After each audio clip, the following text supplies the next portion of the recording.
Very good evening, doctors. I welcome you all to this Pediskin Summit organized by Paulson's Dharma on behalf of NMFE, India's most comprehensive moisturizing range. Today, on this auspicious eve of our nation's Independence Day, let us reclaim our freedom by sharing the light of knowledge. Knowledge and experience as today's speaker. A global name in pediatric dermatology, Dr. Artinanda is consultant dermatologist, head of unit pediatric dermatology, and in charge genodermatosis services, Asad Al Hamad Dermatology Center, Kuwait. With more than 140 international peer-reviewed scientific papers and several articles in Textbook of Dermatology, she is also executive board director, International Society of Pediatric Dermatology, and editorial staff of Pediatric Dermatology Journal, USA. Dr. Aarti Nanda is a star speaker in the upcoming World Congress of Pediatric Dermatology 2021. An expert of highest order, she will speak today on the most trending topic of blistering disorders in neonates. This evening, we have with us Dr. Sandipan Dhar with his profound knowledge, who has authored numerous books and chapters, including the first book on pediatric dermatology in India. He is president, Indian Society for Pediatric Dermatology and Board of Directors, International Society of Pediatric Dermatology. He is also editor-in-chief to the Indian Journal of Pediatric Dermatology. He solely represents India in the International Eczema Council and is F1000 prime expert on atopic dermatitis. A pioneer in pediatric dermatology, Dr. Sandipan Dhar has been awarded for his outstanding contribution by International Society of Pediatric Dermatology. It is a great pleasure to have him as the moderator for our today's program. In our elite panel for today's session, we have Dr. Raghavendra Rao, Professor and Head, Department of Dermatology, Kasturba Medical College, Manipal. Past editor of Indian Journal of Dermatopathology and Diagnostic Dermatology, he has numerous publications and dermatology textbook chapters to his credit. He has also won several scholarships and awards for his contributions in dermatology. Our next panelist for the program is Dr. Rahul Mahajan, Associate Professor, Department of Dermatology, Venereology and Leprology, PGI MER, Chandigarh. A well-known name in the world of pediatric dermatology, Dr. Rahul Mahajan is editorial board member, Indian Journal of Pediatric Dermatology, and section editor, IJDVL. Being the winner of numerous awards, including the Martin Baer Pediatric Award by the British Association of Dermatologists, he has authored numerous publications. In our panel today, we are glad to have Dr. Shahana Srinivas, consultant pediatric dermatologist, Indira Gandhi Institute of Child Health, Bangalore. She is editorial board member, International Society of Pediatric Dermatology, associate editor, Indian Journal of Pediatric Dermatology, and also content editor for IJDVL. Dr. Shahana Srinivas has received several international and national scholarships and published numerous articles and chapters in pediatric dermatology. We are also grateful, enormously grateful, to Indian Academy of Pediatrics for live streaming this session on their IAP digital education channel. We invite all our guests today for your vigorous participation and making this session an elevating experience. Please put all your queries in the chat box at the bottom or on the right side of your screen for discussions. Let's gear up for enlivened knowledge sharing. I will not keep you any further from the ensuing knowledge feast and hand over the session to Dr. Sandipan Dhar for initiation. Over to you, sir. Thank you very much, Prabal. Good evening, friends and colleagues, and welcome to today's webinar. A very interesting and challenging topic, in fact, blistering disorders in neonates. I'm extremely privileged to moderate today's session with such a galaxy of stars as panelists, and coming about the speaker, Dr. Aarti Nanda, whom I know since 1989 on the first day of my PGI. For last 32 years, when I joined, she was 3 to 4 years senior to me, and I had the privilege of learning pediatric dermatology from her for some time. And over the period of time, you have heard about her, what she has achieved by her dedication to the subject, hard work and research. I can say just only in few words, because our session will be very long for next 1.5 hours, that She is an Indian origin pediatric dermatologist who has made maximum impact in the field of pediatric dermatology globally, achieving huge respect from all international stalwarts in the field. We should all feel very proud of her. Just give a clapping to her. And I sincerely thank Aarti Didi, I call her Aarti Didi, for her presence today and agreeing to come over. Now, just a few words about her. Dr. Aarti Nanda may be right now working in Kuwait for more than 2 decades, but by heart, she is a true patriot. She is a patriotic Indian. Her mind and heart always remains in India.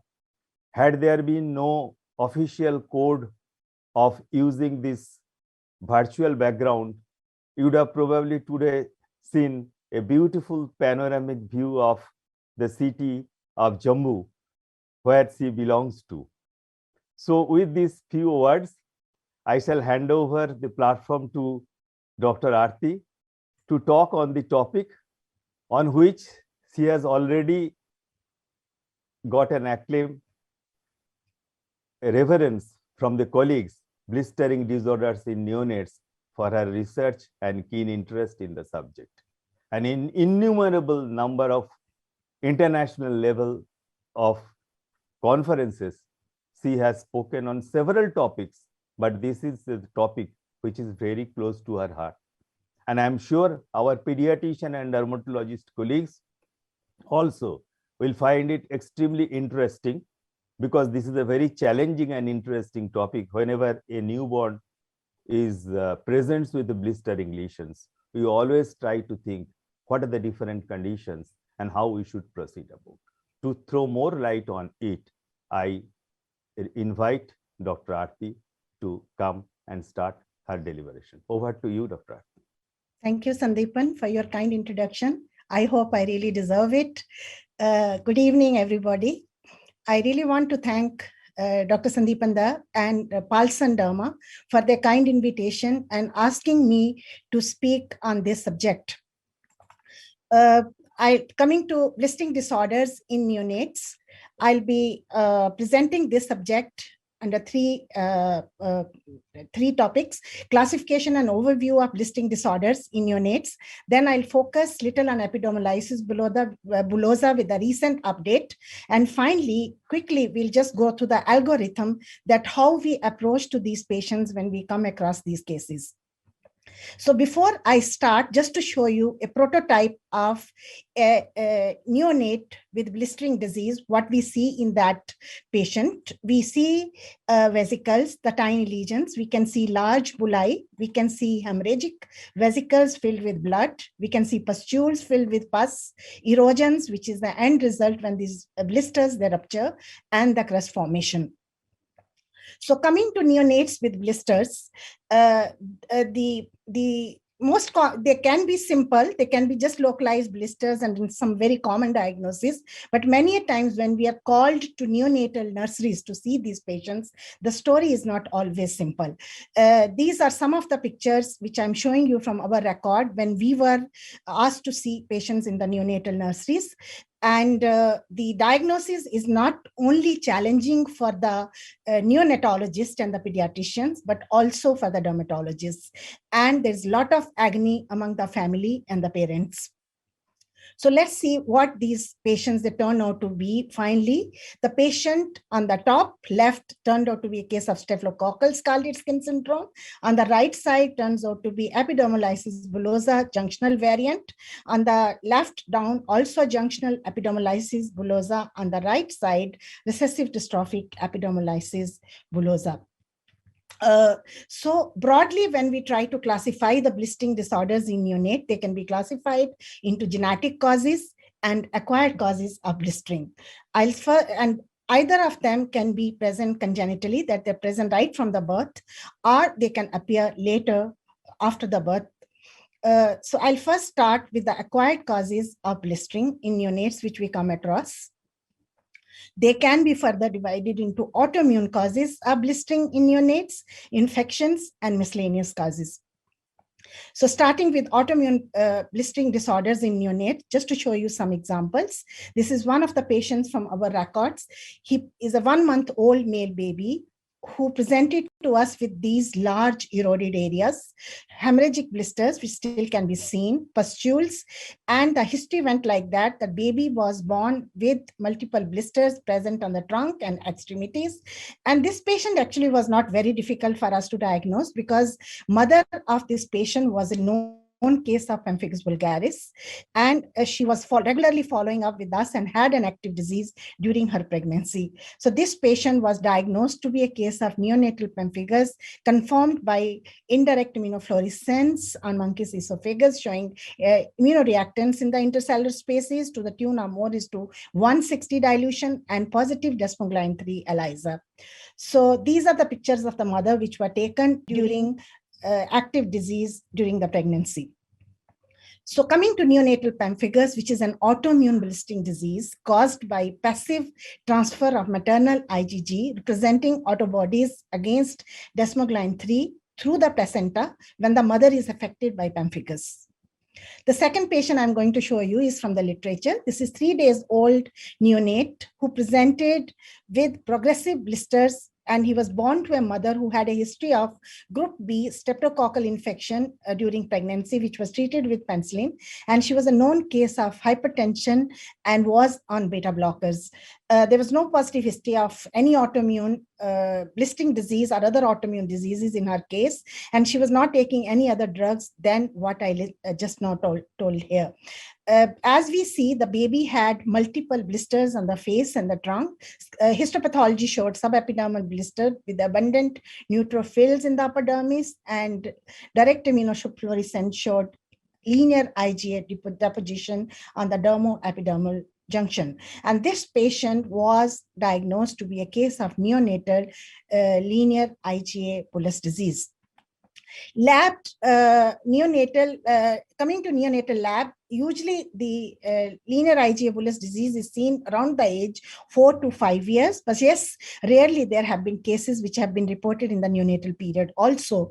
The most often precipitating causes in the early age in these patients are infections and vaccinations, rarely drugs, whereas when we compare to adults, the most common precipitating causes in those cases are drugs. And we know that target antigen is bullous pemphigoid 180 kilodalton or BP antigen 2, and rarely there can be other antigens also which can be involved. So next example, which I'm going to show you, is again from the literature. It's a 7 days old neonate who presented with blisters since birth. Skin biopsy for histopathology again showed subepidermal blister with abundant eosinophil this time. Direct immunofluorescence had positive IgG and C3 in a linear fashion in dermoepidermal junction, and indirect immunofluorescence with blood salt splitting shows immunoreactants in the base of the blister. The mother again did not have any positive history of an autoimmune blistering disorder or other autoimmune diseases, and various antibodies tested in her case, including ANA, anti-Ro, anti-La, and other antibodies known for autoimmune blistering disorders. They all turned out to be negative in her case. So this patient was diagnosed to be a case of congenital epidermolysis bullosa acquisita de novo occurrence, not through the maternal cause or passive transfer of antibodies from the maternal origin. So next patient is one of our patients who was brought to us with multiple erythematous papillovesicular eruption on the face, target-like lesions on the trunk, and multiple erosions on the genitalia and oral mucosa. This patient on skin biopsy for histopathology, direct immunofluorescence, and serology was diagnosed to be a case of neonatal lupus by showing positive anti-Ro, anti-LAR, anti-RNP antibodies. And this patient was born to a mother who also had all these antibodies in her system, so which were passively transferred to the placenta to the baby. So coming to autoimmune blistering disorders in neonates, all types of autoimmune blistering disorders have been reported in them. They can be pemphigus vulgaris, bullous cicatricial pemphigoid, linear IgA bullous disease, Epidermolysis bullosa acquisita, neonatal lupus erythematosus. Most of these patients, they're caused by passive transfer of maternal antibodies, but then there have been cases of autoimmune blistering diseases which have been reported without the presence of maternal disease or antibodies, that is de novo occurrence of these cases in the neonatal period. So I came across a very interesting article, which is a systematic review on neonatal autoimmune blistering diseases, which was published by a group of Daddy Morell from Australia in 2016, where she compiled 51 cases of neonatal autoimmune blistering diseases published between 1946 to 2014. And in the order of frequency, the most common was pemphigus neonatorum in 67% of the patients, followed by bullous pemphigoid in 18%, linear IgA bullous disease in 10%, whereas others were rarely reported. And in pemphigus, neonatal pemphigus groups, the disease was equally distributed among male and female newborns, whereas bullous pemphigoid, we don't know the reason why the males were more often affected than the female babies. And most neonatal pemphigus and pemphigoid cases had maternal disease, but it was not the case in linear IgA bullous disease. Systemic therapy was required by 33% of the patient, and most of the patient, more than 75% patient, had control of the disease in 3 weeks. That means in most of these patients, the disease is transitory, and if taken care of properly, these patients go into remission. Talking about drug-induced autoimmune causes, we know that adverse drug reactions like Stevens-Johnson toxic epidermal necrolysis are not very commonly seen in very young infants or neonates, but they have been reported. So here I just want to show you one example. This is not exactly true neonatal period. It's a 7 weeks old baby who was recently published to have frank toxic epidermal necrolysis from US in 2021 pediatric dermatology issue. So although we know they are rare, but we should be a back of our mind that rarely we can encounter adverse drug reactions also in the neonatal period. So coming to the next group, which is infections in the neonatal period, they can be both congenitally acquired infections, which can result in blistering in neonates, or can be perinatal causes. So I'll just show you some examples of the perinatal infections first, which are more often encountered in the practice. These 2 cases were seen by us in our clinics. This is a classical case of bullous impetigo. The flaccid blister, peripheral spread, central clearing, and this presentation are in the groins, what we call as pemphigus, the bullous impetigo neonatorum. These are the common presentations which we see in neonatal nurseries. This patient actually was referred to us as a case of epidermolysis bullosa, but somehow we just wanted to rule out infection in this patient. There was omphalitis. We sent the cultures and we started the baby on antibiotics, and all the lesions cleared with the antibiotics, and culture turned out to be Staph aureus. So this is again case of extensive bullous impetigo. It's another patient which I showed in the beginning, a case of bullous impetigo with omphalitis, another common presentation in the neonatal nurseries, and the same organism, if not controlled, can result into staphylococcal scalded skin syndrome, as we see the baby here. So as we know that causative organisms for both bullous impetigo and staphylococcal scalded skin syndrome is Staph aureus phase group 2, usually strains 55 and 71, and they produce an exfoliative toxin which targets desmoglein 1, which is one of the desmosomal proteins required for integrity of the skin for maintaining the connections between the keratinocytes. And when this is dissolved, there is formation of blisters and bullae in these patients. Most of these infections are source is maternal staphylococcal colonization, but then they can also be hospital acquired infections. And we should just remember, patient may be a simple bullous impetigo, but these patients can have severe complications in the form of, as we saw, staphylococcal scalded skin syndrome, septicemia with septic shock, pneumonia and lung abscesses, periorbital or orbital cellulitis, septic arthritis, meningitis, and cerebral abscess formation. So coming to next infection, the herpetic virus infection as acquired, although rare in this age group, but rarely we do come across neonates with the primary herpetic simplex gingivostomatitis. And this is a classical example how the patient looks like, the grouped vesicle, what we call as herpetiform vesicles with oral mucosal involvement, and they can also have lymphadenopathy and constitutional features.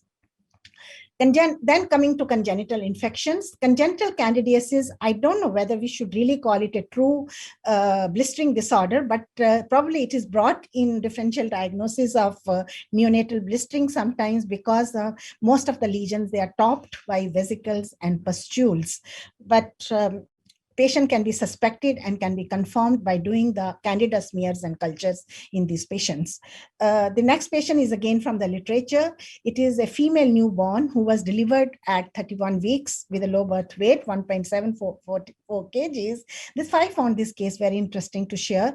The baby was found to have birth asphyxia, respiratory distress, and was transferred to neonatal ICU and was observed to have multiple blisters, pustules, on the face, trunk, and extremities. Also had hepatosplenomegaly, leukocytosis, anemia, thrombocytopenia, high liver enzymes, and high CRP. So this patient, this skin biopsy was non-contributory, just showed intraepidermal blister with multiple neutrophils. Then because the patient had multi-systems involved, the torch battery came out with a positive result of positive VDRL and was subsequently confirmed by FTABS and PCR from the blister fluid. So this patient was a case of congenital syphilis, and mother also had positive VDRL and positive FTABS antibodies. Baby was treated with penicillins. So congenital syphilis is another condition which can present early or late. Early or late types are known. Early lesions, although they can happen anytime before 2 years, 50% can have before 6 months, and rarely patients have been described in the neonatal period. Lesions, not necessarily always vesicles or bullae, they can be maculopapular, but then there have been case reports of bullous lesions in these patients, rarely erythema multiforme like lesions. And this is the entity sometimes called as syphilitic pemphigus. So diagnosis, of course, the first lead is from the torch battery, and subsequently can be confirmed by dark field microscopy, direct immunofluorescent antibody test, silver stain testing, or serology, and PCR for Treponema pallidum antibodies, Treponema pallidum organisms. This is another interesting patient I found again in the literature, which I like to share. This was the baby who presented with large eroded and scalded areas like this soon after the birth. Baby, and this second image on the hands. And I'm sure if any one of you, or including me, if I was earlier called to see this patient, my first diagnosis will be either staphylococcal scalded skin syndrome or probably epidermolysis bullosa to be ruled out. But this baby also had associated birth asphyxia, hepatosplenomegaly, hydronephrosis, and mother had no associated significant history of some autoimmune diseases or other family history, but there was a positive history of alcohol intake and narcotics consumption throughout the pregnancy by the mother. And torch battery of this baby also showed positive VDRL and positive and was confirmed with positive FTABS antibodies, both in mother and the baby. So this was another case of congenital syphilis, which I found worth to be shared. So the message showing these cases is that whenever we have newborns with blisters and they have systemic findings in the form of respiratory distress, asphyxia, organomegalies, central nervous system findings, extreme prematurity, or other striking features, we should always do the torch battery, try to rule out the congenital infections in these patients. And I'm sure that in many of the neonatal units, at least I know of in Kuwait, our neonatal units, is a routine to do torch battery for all the newborn cases, so that you can catch them early in the course of the disease. Then showing you some miscellaneous causes of blistering in the babies. This is what is called as suction blister. The newborn is born with the erosions or blisters like this, and it has been presumed that probably these babies in utero were, because of their position, sucking the part where you get these kind of blisters seen after the birth. This is another presentation, which again is not a true example of a neonatal blistering, but sometimes it is brought in the differential diagnosis is miliaria rubra, or what we call as a sweat rash. Again, because many a time the lesions are topped by vesicles and pustules. But easy to diagnose and suspect, can be very often seen in the babies who kept in incubator because of the heat, or also the babies who are extremely wrapped in the hot and humid conditions. And another condition which is again easy to suspect and diagnose, another benign transitory condition called as neonatal cephalic pustulosis, just presents with pustules on the head and neck area. Cutaneous mastocytosis is a disease which can be seen in infants, including neonates. Its most common presentation is the maculopapular eruption or can be nodules, but there have been rarely cases of bullous cutaneous mastocytosis, which also have been reported in the literature and can be easily confirmed by histopathology and immunohistochemistry. So now coming to the next group of blistering disorders in neonates, that is genetic causes of blistering. These causes in descending order of frequency, they include epidermolysis bullosa, which is the most common cause of blistering of genetic origin, followed by incontinentia pigmenti, aplasia cutis congenita, acrodermatitis enteropathica, epidermal Clefting syndrome, which is also known as Hay-Wells syndrome. I'll start to show you some examples, starting with some rare cases first. This is one of the babies. Again, we were consulted in our neonatal nursery. This baby was born with superficial blisters, which soon were eroded, as we see here.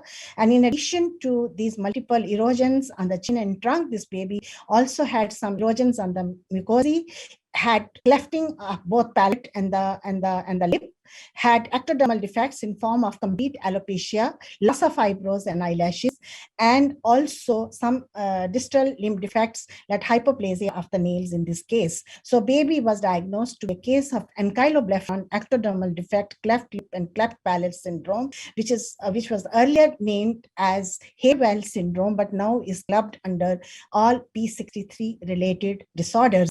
And it is called autosomal dominant disorder, which is caused by heterozygous mutations of TP63 gene. So this is an example from literature where this baby had acral blisterings, had subepidermal blister, but no cellular infiltrates, paucicellular infiltrate, and no immunofluorescent finding in this patient. This patient was diagnosed to be a case of congenital erythropoietic porphyria. We see the coloration of the teeth. And this patient, this is another differential diagnosis of blistering disorders, which we can have sometimes in neonates and infants. It's an autosomal recessive disorder, which is caused by homozygous mutations of UROS gene.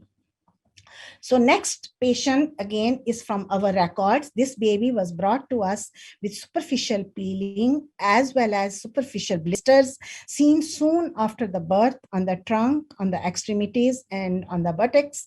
And then as the baby advanced in the age, the blistering started to reduce in frequency, started to get more localized to the flexural areas of the body. And as the baby advanced, there was no blistering subsequently, which was observed. Rather than that, patients started to develop hyperkeratosis on the joints, on the cubital foci, popliteal foci, neck, and other areas of the body. This is what is classically known as epidermolytic ichthyosis, and can be easily diagnosed clinically on follow-up, but even in the early stages by skin biopsy for histopathology shows classical hyperkeratosis and epidermolytic changes in the epidermis. It is now called as epidermolytic ichthyosis, and in the past was called as bullous ichthyosiform erythroderma. Is an autosomal dominant disorder which is caused by heterozygous mutations of keratin 1 and 10 genes.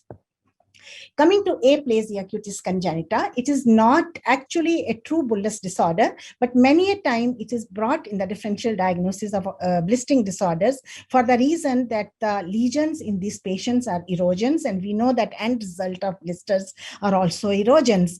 And this is one of the patients, if it's only localized defect on the scalp, is very easy to diagnose. This patient has classical presentation. This is another patient of aplasia cutis congenita on the scalp.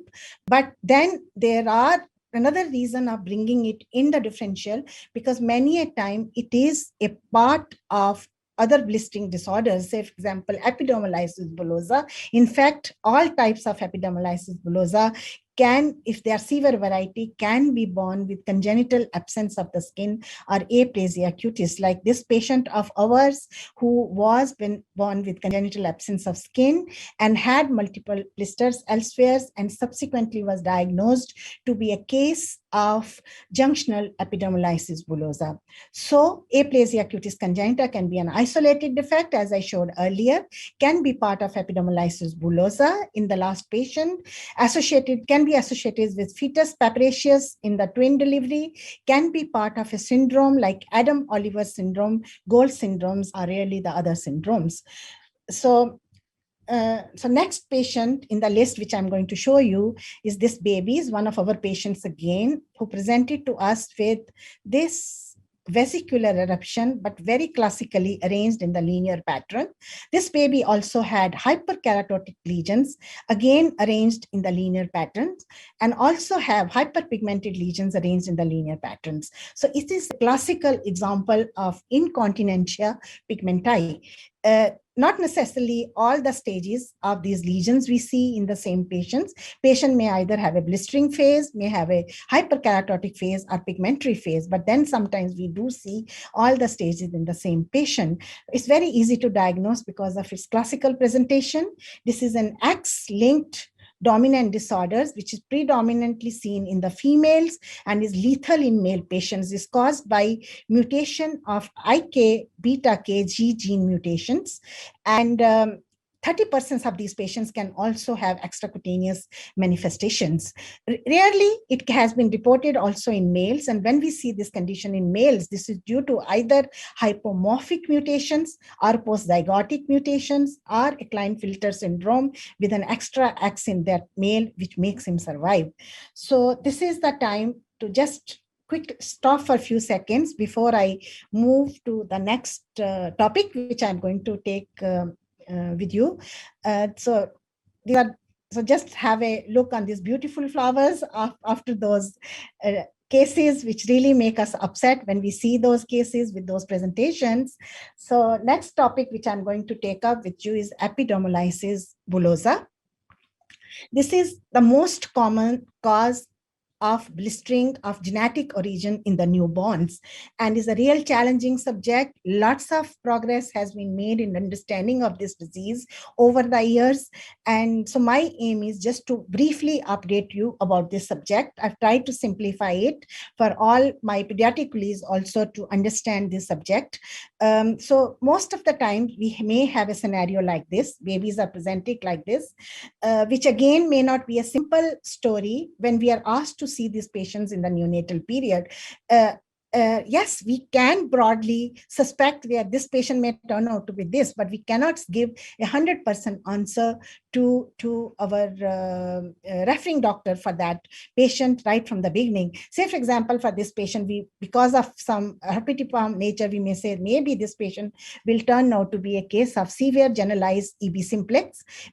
Based on look of this patient, I showed you earlier, you already know about this, but this patient may be a junctional or can be also recessive dystrophic EB. This patient likewise can be any type of severe EB, can be junctional, can be dystrophic, can be simplex, because all other sequelae which we subsequently observe may not be seen in the neonatal period.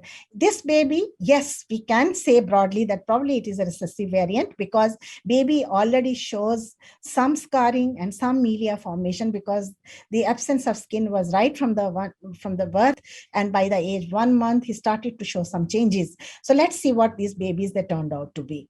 The baby on the top left, yes, as we suspected, was case of generalized severe epidermolysis bullosa simplex due to keratin 14 mutations. Patient on the right was junctional epidermolysis bullosa due to laminin mutation. Same was the story of the left patient on down, and the right, as we suspected clinically, was a case of recessive dystrophic EB collagen due to collagen 7A mutation. But this is not always as simple as it looked in relation to these patients. So coming to epidermolysis bullosa, we know that it is a heterozygous group of inherited skin disorders associated with recurrent blistering of the skin and mucosal ulceration due to increased skin and mucosal fragility. Many a times a question is asked to us by the family and also by some of the colleagues that why we need to classify these cases. If we know it, that this is epidermolysis bullosa, and we know that this is the care we need to give to these patients. But that is not enough, because we need to have a proper understanding of the phenotype. We need to appreciate the genotype-phenotype correlation, because with all advances made in this condition, they have tried to have a genotype-phenotype correlation of this disease. We need to determine the course and prognosis and answer this to the family, that how is this baby going to have the course of the disease. And we need to also have an appropriate management approach, because with the advancing time, we know that people are now working on gene therapy, cell therapy, protein therapies, targeted molecule therapies for such patients. So if we know what is the underlying defect, we know that our candidate stands for which kind of management approach. And lastly, also to provide an appropriate genetic counseling to the family. So let us see how we reach to these patients' diagnosis.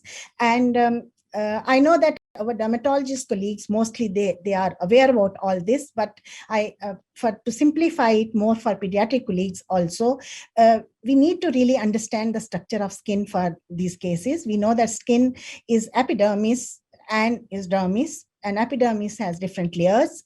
What is more important in relation to epidermolysis bullosa is this part of the skin, what we call as dermoepidermal junction. When we do the skin biopsy of epidermolysis bullosa, actually the light microscopy is not very helpful.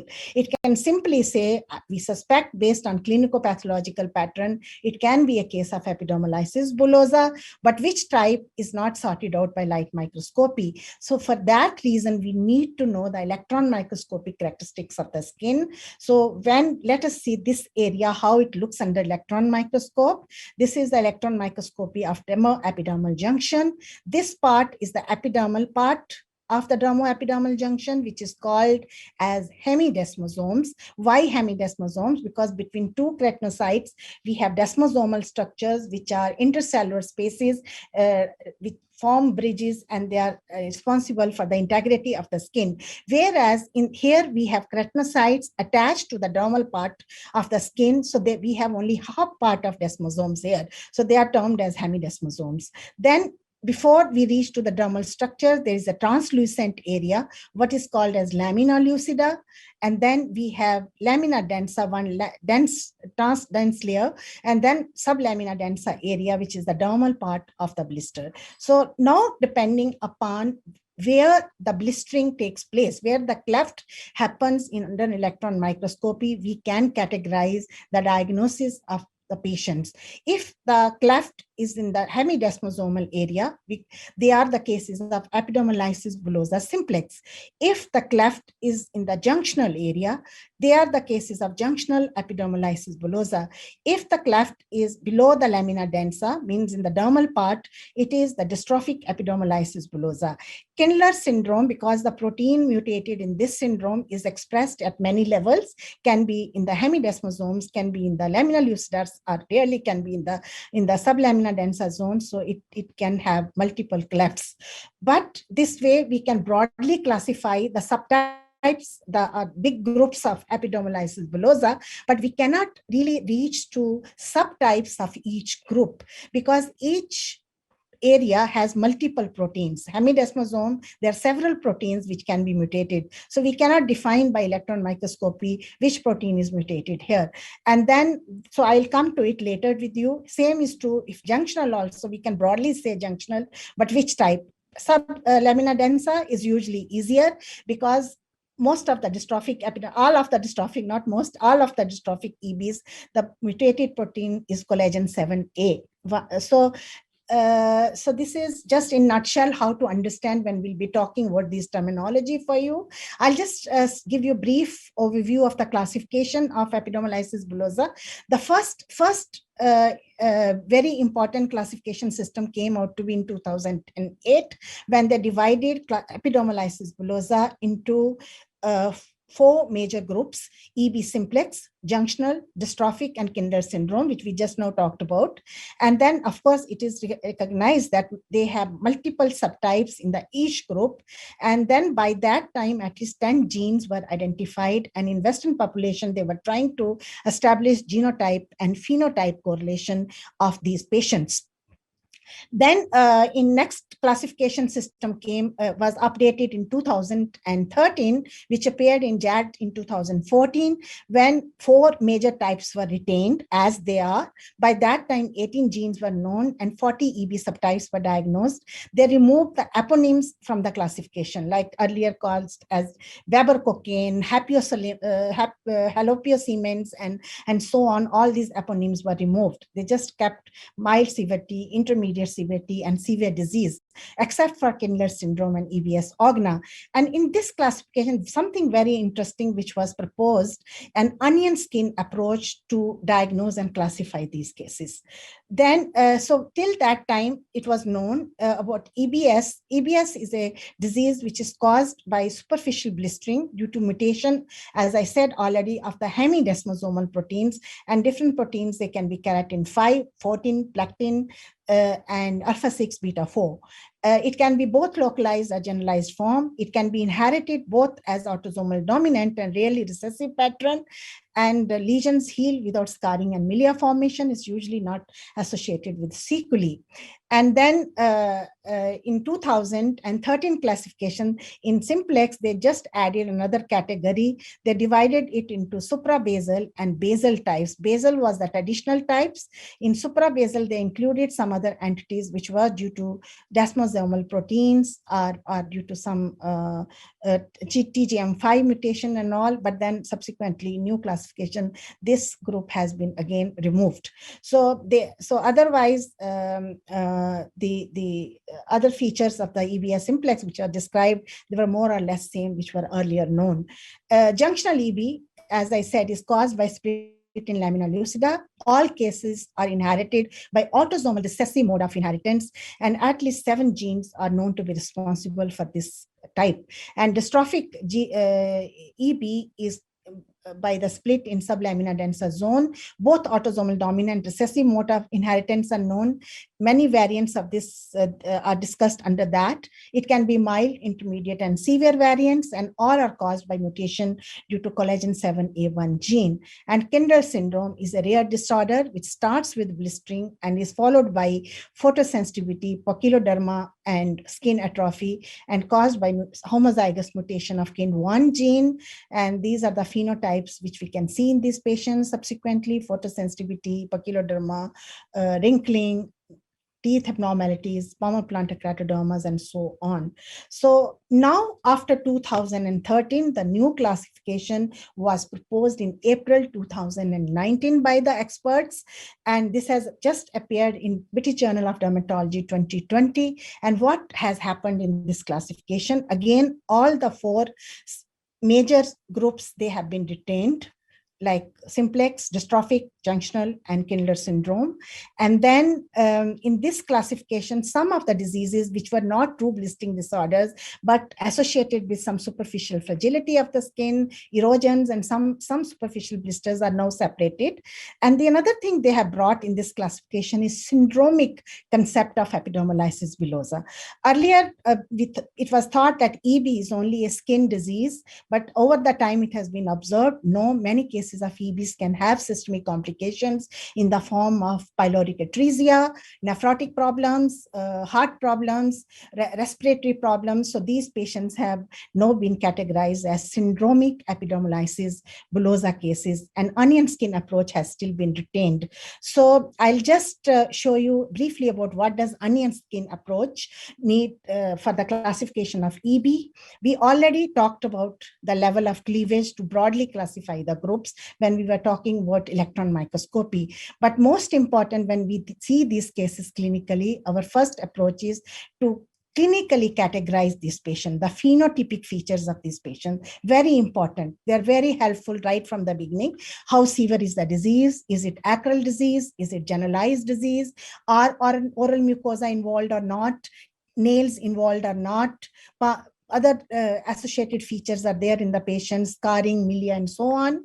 And then associated systemic findings, like in the form of, as I said, pyloric atresia, muscular dystrophy, and so on related to these disorders. Subsequently, the mode of inheritance by drawing a good family pedigree. If vertical tree, we usually suspect dominant cases. If horizontal tree, mostly we suspect recessive cases. And then targeted protein identification, because as most of the genes have been already known for epidermolysis bullosa now, they have formed monoclonal antibodies against all these genes. And so we can tag these monoclonal antibodies on the skin of the patient. If the patient has mutation of one particular gene, when that antibody is tagged to patient's skin, their skin will not flourish because it's lacking that protein. If the protein is normally present, then it will tag the monoclonal antibodies and will flourish. So this is now actually getting the most popular way of skin biopsy testing in these patients, and even electron microscopy is trying to get almost obsolete in these cases. And finally, the identification of mutation in these patients. So I'll not go in detail of this. These are just the tables which they have proposed in recent classifications of various subtypes, showing their phenotypic characteristics. So this is junctional and their phenotypic characteristic. This is dystrophic and their phenotypic characteristics. It's not the part of my today's discussion, but I encourage anyone who is interested in this disorder should go through this article. It's a really interesting article. So then I said that some of the other fragility disorders, they have been separated. Disorders with skin fragility and various subgroups have been there under that group. And then the syndromic concept of skin fragility, which is brought in new classification, the diseases, epidermolysis bullosa, which are associated with other systemic features. So just quickly showing you the examples, how we reach to our patient's diagnosis. So far, this is a patient who presented with blisters. Skin biopsy for histopathology showed a cleft in the lamina lucida. And then immunofluorescent antibody mapping, antigen mapping showed no fluorescence against laminin protein, whereas in control, this is how it shines. So, and then this patient, as she grew in life, she had multiple ulcers, bad prognosis, bad disease, lots of granulation tissues. She came from a consanguineous family. Parents were first cousins. And then she was confirmed to be having LAMB3 mutation. This is the whole holistic approach to these patients to reach to conclusion. And this patient was finally a case of junctional epidermolysis bullosa of generalized type with a severe disease, having LAMB3 mutations, and the type was also specified. The second patient just presented to us with these kind of acral blisters starting from the neonatal period.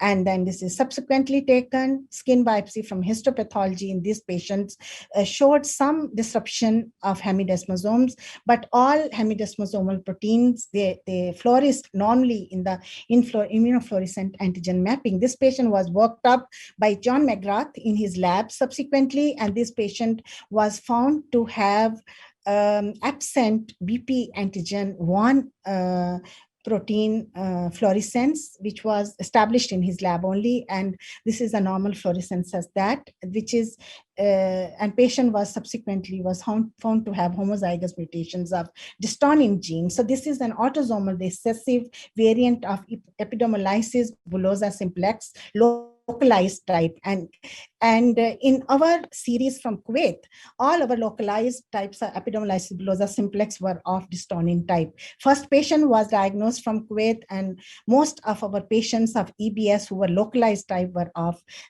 carried this mutation.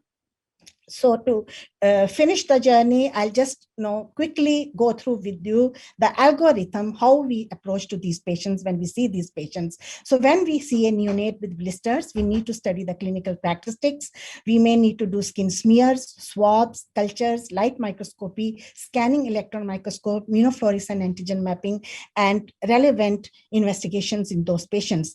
And we need to do the candidate gene identification if we are suspecting the genetic cause. So clinical characteristics help us to form a phenotype, give good phenotypic characteristics of that patient. Then we can broadly separate congenital from the acquired cases, hereditary from the non-hereditary cases. We can define the extent and severity of the disease. And as I say, that cases can be broadly classified looking at them, and appearances are not always deceptive if we are good clinicians. Subsequently, we may need to do light microscopy, electron microscopy, transmission electron microscopy, direct immunofluorescence, and immunofluorescent antigen mapping to confirm or rule out various disorders, broadly classify some blistering disorders.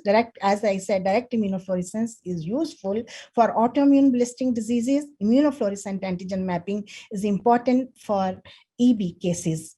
And then we need to do the relevant investigations, smears, gram stain, GeneSA, skin swabs, cultures for bacterial and fungus cultures, PCR for viral infections, indirect immunofluorescence, ELISA testing, torch battery, routine lab, lupus serology, and others, as indicated the way the patient presents to us. And for the genetic cases, last but not the least are the genetic studies for identification of the underlying mutation, for confirmation of the diagnosis and reaching to the final diagnosis, to understand the molecular nature of the disease, and for appropriate genetic counseling to the family. So I always say that in genetic cases, there's no shortcut to the genetic testing in blistering genodermatosis. So to conclude, diagnosing the underlying causes of blistering in newborns may pose a great challenge. Skill lies in separating the simple from difficult cases. Proper diagnosis and timely intervention in management of these cases can determine a better prognosis. As I always say, the journey becomes simpler if the destination is known. And before I finish, I'd like to invite all of you to join the International Society of Pediatric Dermatology. It is offering free membership to all those who want to join it for 2 years, and offering also lots of free education facilities to all the young budding dermatologists, pediatricians, and pediatric dermatologists. So please come and join us, and thank you all.